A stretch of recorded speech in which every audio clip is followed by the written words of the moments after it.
꿈에서 본 미래는 무엇으로도 막을 수가 없어. 뭐라고요? 완벽하게 행복한 시간. 엄마야말로 욕심부려서 지금 엄마 꿈에 일주 중에 있는 거야. 내 말 똑바로 잘 들어. 여행 가지 마. 하고 그거 날 거야. 무슨 게 없어? 분명히 말했어. 뭐? 그러니까 돌아가. 네가 죽어. Kali ini Minda akan membahas drama Korea yang berjudul The Atypical Family. Tanpa berlama lagi, episode 10, Mark You, mari kita review. 7 hari sebelum kecelakaan, Do Dae-hee diminta Nyonya Bok untuk kembali ke rumah dan menceritakan semua mimpinya. Tak ada yang bisa dilakukan jika Nyonya Bok sudah memimpikan sesuatu, apalagi tentang kematian. Ia bermimpi Gi-ju akan tiada saat menyelamatkan Do Dae-hee 13 tahun lalu. Jadi Nyonya Bok hanya ingin memberikan kebahagiaan yang sempurna untuk Gi-ju di akhir hidupnya.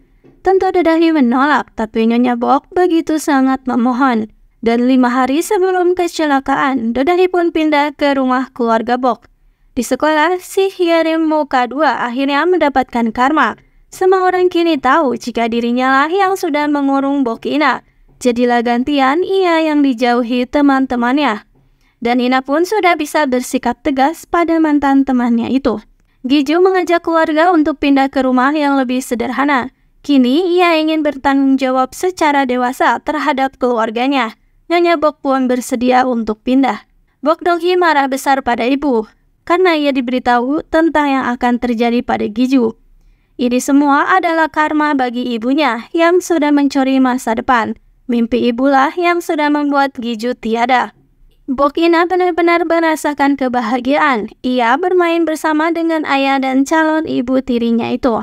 Malam hari, Gi-ju terus mencari alasan agar bisa tidur di kamar bersama dengan Do Dae-hee. Ia sangat bahagia saat ini. Entah apa yang kini sedang direncanakan ibu Sauna terhadap Do Dae-hee dan keluarga Bok. Dan kini Do Dae-hee juga Gi-ju memutuskan untuk berlibur berdua saja. Mereka berbincang ringan di dalam mobil. Dan saat Gi-ju kembali ke masa lalu, Do Dae-hee bisa melihat mobilnya diikuti sebuah mobil. Dan setelah Gi-ju kembali, kecelakaan terjadi. Hingga sampai malam hari, para polisi menyusuri sekitaran tempat itu. Tapi Do Dae-hee masih belum ditemukan.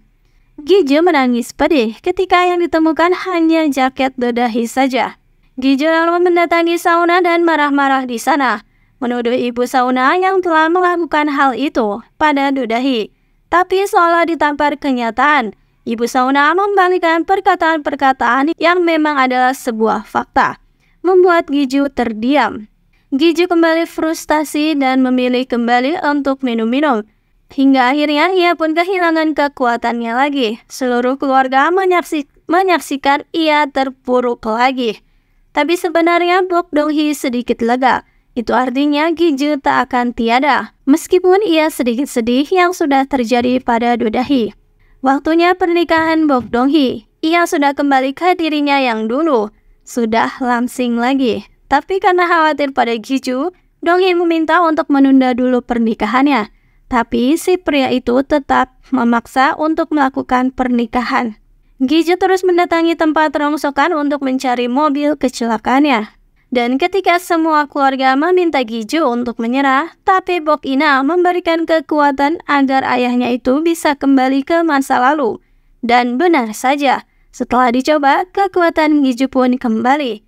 Namun entah mengapa Do Dae-hee seolah menghindari Gi-ju masa depan. Dan ketika ada kesempatan, Gi-ju memberitahu pada Do Dae-hee untuk tak pergi berlibur karena akan ada sebuah kecelakaan. Dan setelah kembali, tak ada perubahan. Hingga akhirnya Ina pun mengatakan, jika ini semua terjadi seolah Do Dae-hee sudah tahu akan ada sebuah kecelakaan. Bok Ina lalu mendatangi Paman Sauna, bertanya-tanya tentang Do Dae-hee. Tapi sepertinya Paman Sauna menyembunyikan sesuatu dari Ibu Sauna. Dan akhirnya Paman Sauna membiarkan Bok Ina untuk membaca pikirannya. Dan memang benar saja, Do Dae-hee melakukan penipuan terakhirnya. Ia meminta bantuan Paman Sauna. Hal ini ia lakukan agar Gi-ju tak kembali ke masa lalu untuk menyelamatkannya. Dan Do Dae-hee juga Paman menyiapkan skenario kecelakaannya. Bok Ina lalu meminta Gi-ju untuk segera mendatangi Do Dae-hee sebelum ia ditemukan oleh Ibu Sauna. Dan untungnya Ki-ju bisa bertemu dengan Dodahi lebih dulu.